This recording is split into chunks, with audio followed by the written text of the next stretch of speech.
রাশিয়ার উত্তর কুরিল দ্বীপপুঞ্জে শক্তিশালী ভূমিকম্পের পর আঘাত হেনেছে সুনামি। প্রশান্ত মহাসাগরীয় অঞ্চলের এই ভয়াবহ কম্পনের পর বুধবার ভোরে সেভেরোকুরিলস্ক শহরের উপকূলে সুনামির ঢেউ দেখা দেয়। শহরটির প্রায় ২৫০০ বাসিন্দাকে নিরাপদে সরিয়ে নেওয়া হয়েছে বলে নিশ্চিত করেছে স্থানীয় প্রশাসন। ভূমিকম্পটির কেন্দ্র ছিল রাশিয়ার পূর্বাঞ্চলীয় কামচাটকা উপদ্বীপের কাছে। প্রথমে কম্পনের মাত্রা ৮.৭ বলা হলেও পরে তা সংশোধন করে ৮.৮ জানানো হয়। এ ধরনের তীব্র ভূমিকম্পে সুনামির ঝুঁকি অনেক বেশি থাকে। কামচাটকা উপকূলে ৩ থেকে ৪ মিটার উচ্চতার সুনামি সৃষ্টি হয়েছে বলে জানিয়েছে রাশিয়ার জরুরি বিভাগের কর্মকর্তারা।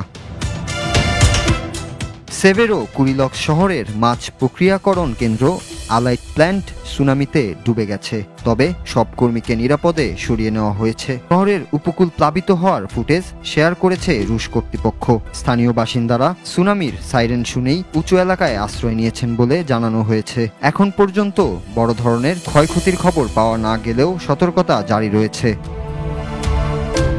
শুধু রাশিয়া নয়, এই ভূমিকম্পের প্রভাব ছড়িয়েছে অন্যান্য দেশেও। জাপানের হোক্কাইডো থেকে কিউশু পর্যন্ত উপকূল, যুক্তরাষ্ট্রের পশ্চিমাঞ্চল, আলাস্কার কিছু দ্বীপ, গুয়াম, হাওয়াই, ফিলিপাইন ও ইন্দোনেশিয়াতেও সুনামি সতর্কতা জারি হয়েছে।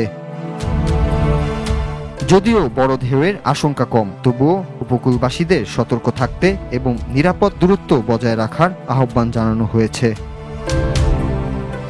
Noor Raju, Bangla TV news desk.